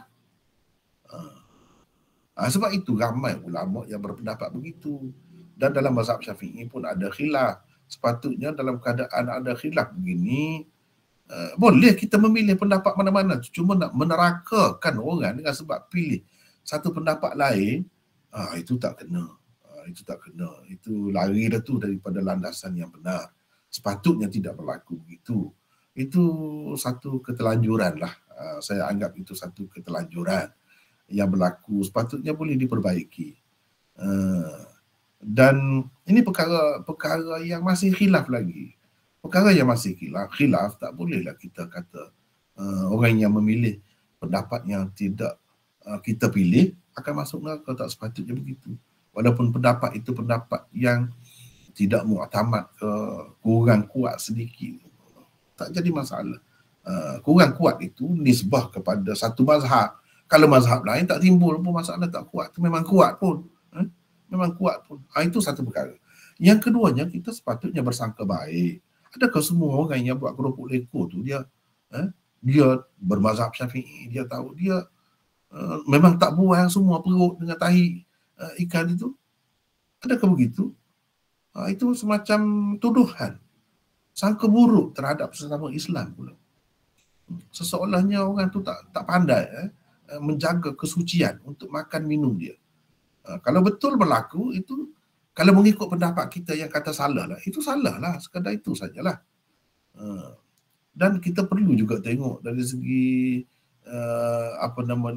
perniagaan ataupun industri lah, kita kata ni keropok lekor, siapa yang mengusahakannya? Orang kita juga. Dengan cara begitu jadi menakutkan orang dan menjejaskan penjualan dia. Dan itu tidak sepatutnya. Dengan sebab apa? Dengan sebab pendapat kita yang kurang cermat. Betul juga, begitu pun betul juga. Tetapi yang sebut neraka itu. Jadi dengan sebab itu saya lebih menyokong sahabat-sahabat kita yang menghormati khilaf itu. Dan kerana mengikut pendapat yang berbeza daripada pendapat biasa, tak sepatutnya kita menerakakan orang itu, tak sepatutnya berlaku begitu. Saya harap benda ni jadi tenang semula lah. Dan perlu diketahui, kadang-kadang kita itulah masalahnya. Kita mengajar mazhab Syafi'i, tapi mazhab Syafi'i kita ambil satu saja. Seseolah itu tak ada khilaf. Sedangkan benda tu masih ada khilaf. Kalau betul lah nak ikut mazhab Syafi'i pun, kena hormat juga khilaf itu. Itu satu perkara yang perlu dihormati. Bahkan kita sepatutnya bukan sekadar menghormati sesama dalam mazhab Syafi'i, mazhab lain pun kena hormat juga. Mereka pun ulama-ulama kita juga, berjasa juga kepada umat. Jadi begitulah, saya rasa kena baikilah keadaan ini.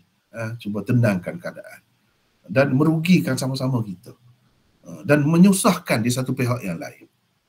Dan kalau kita fikir pun dari satu segi lah, kalau makan keropok lekor yang tak mensian, tak ada mensian tu, kalau tak ada tu, saya rasa warna dia pun jadi berubah, rasa dia pun jadi berubah, jadi berubah. Jadi adakah perubahan itu ketara? Saya nampak lebih kurang sama saja. Kalau begitu tak jadi masalah lah. Memanglah yang lebih cermat tu lebih baik kita mensiang ikan tu. Tapi kalau sebagai industri banyak-banyak, itu menyusahkan. Sepatutnya kita ambil yang memudahkan. Dan orang yang tak mahu, dia boleh buat sendiri. Boleh buat sendiri gitu ya. Susah lah. Ataupun ada pula orang yang menawarkan, ada tawaran begitu. Yang ni betul-betul buang semua. Tapi itu satu menyusahkan orang ramai. Sedangkan kesan buruknya setakat ini tidak ada apa pun. Tidak ada apa pun. Tidaklah kata dengan sebab ini jadi penyakit ini timbul. Tak ada pun. Kalau kata ambil semua sekali pun, di mesin semua sekali pun, tak ada pula disebut. Dengan sebab itu jadi cancel, misalnya. Tak ada pula, kecuali kalau terbukti begitu. Lain pula dengan sebab itulah, bukan dengan sebab hukum asal tu. Hukum asalnya memang khilaf. Begitulah. Dan sepatutnya khilaf itu dihormati. Wallahu'alam. Ya. Kalau boleh, ya berkenaan dengan tajuk kita tadi, yang kita belajar tadi. Sebab kita... Assalamualaikum warahmatullahi wabarakatuh. Waalaikumsalam. Ya, silakan. Pada Maulana. Ya. Saya nak tanya berkenaan dengan bahagian pertama hadis tadi. Ya. Kalau dalam kelas kita yang sebelum-sebelum ni lah. Ya. Kalau kita dari segi penulisan kan, Ahmad Ibnu Hanbal kan, ada alif pada bin tu menunjukkan Hanbal tu bukan ayah dia yang sebenar kan. Ya. Jadi tapi dalam hadis kita ni haddatsana Sa'id bin Ufair dan sedangkan Ufair itu datuk kepada Sa'id, tapi kenapa dia tulis bin saja, dia tak tulis ibnu pula? Kau macam mana tu? Sa'id bin Ufair. Kalau tengok dalam hadis tu dia tak ada alif, dia bin saja. Oh, tak ada alif. Dia kadang-kadang adakah pengecualian ataupun tersalah ke macam mana? Tidak. Banyak juga guna begitu. Jadi kaedah tu, kaedah mesti kalau ada alif itu bukanlah kaedah kuliah kata semua mesti, tidak begitu. Tak boleh berpegangan sangatlah. Tak boleh. Ya, wallah. Okey, terima kasih. Ya. Ada lagi yang lain? Kita masih ada masa lagi insya-Allah. Assalamualaikum warahmatullahi wabarakatuh. Ya, silakan. nak tanya pasal yang hadis pertama tu, iaitu hadis sufah tu. Mana yang Maulana cakap konsep Ahlus Sufah tu dalam masa zaman Rasulullah SAW tu adalah macam pelajar yang setia, yang tetap kat situ kan. Jadi saya pernah dengar ada satu orang tu, satu golongan tu, dia berpendapat Ahlus Sufah tu masih lagi ada sekarang ni yang mewarisi di masjid-masjid Nabi, dan dia masih, maknanya dia mendapat macam dermawan lah, dia derma duit lah dekat masjid tu, dekat masjid Nabi. Adakah betul pendapat ni yang masih ada lagi waris ahli sufah yang dekat masjid Nabi sekarang ni? Macam mana tu Maulana? Okay, Assalamualaikum. Waalaikumsalam.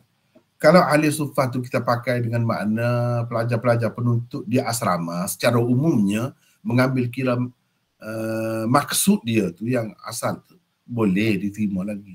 Tetapi ahli sufah dalam istilah, bila kata ahli sufah, ia khusus dengan zaman Nabi SAW sahaja. Mana sahabat-sahabat yang duduk di serambi masjid Nabi, memang belajar dengan Nabi, ikut Nabi, beribadat apa semua. Itulah yang dimaksudkan dengan ahli sufah yang sebenar-benarnya. Adapun yang lain itu tidak sebenar lah, yang pinjam lah. Pinjam. Macam kita kata orang yang belajar sekarang ni, agama, di sesuatu tempat pengajian, pusat pengajian, itu ahli sufah juga. Sebab belajar secara khusus. Bolehlah sebut secara umum gitu, secara majaz kita kata, bukan secara sebenar. Sebab itu istilah khusus untuk zaman Nabi SAW. Orang yang menerima ilmu daripada Nabi SAW sendiri. Itulah ahli sufah yang asal. Yang lain ni daripada Nabi juga, tapi tidak secara langsung. Kita kata sekarang ni belajar di pondok ke, belajar di madrasah ke, belajar di pesantren ke apa ke, benda yang sama juga. Belajar bahkan dalam sistem yang mungkin lebih lengkap lagi nak banding dengan zaman Rasulullah SAW itu dari segi pengurusan masa, penentuan masa, jadual apa tu. Tetapi dah bolehlah kalau kita nak kata ahli sufah pun boleh. Tapi dalam makna yang umum lah, bukan makna khusus. Bila sebut dalam kitab ni, bila kata ahli sufah itu maksudnya zaman Nabi, bukan di zaman lain. Wallahu a'lam. Assalamualaikum warahmatullahi. Waalaikumsalam warahmatullahi. Bagaimana macam kita nak tangani orang yang baca hadis maudhu' di kalangan saudara sendirilah.